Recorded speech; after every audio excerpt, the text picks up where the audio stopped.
યાત્રાધામ વીરપુરમાં પોલીસે 15મી ઓગસ્ટ અને જન્માષ્ટમી પૂર્વ મોટો દારૂનો જથ્થો ઝડપી પાડ્યો। કાગવડ પાસે રેલવે ઓવરબ્રિજ નીચે વિદેશી દારૂના કટિંગ સમયે વીરપુર પોલીસ ત્રાટકી।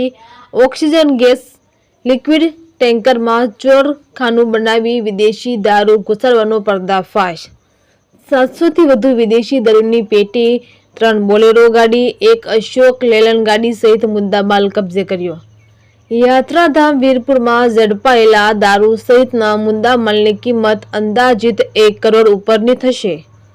બુટલેગરો અંધારાનો લાભ લઈને મુદ્દામાલ મૂકી ફરાર થયા। યાત્રાધામ વીરપુર પોલીસે વિદેશી દારૂની પેટી ગણતરી સહિત આરોપીઓને પકડવા તપાસ હાથ ધરી।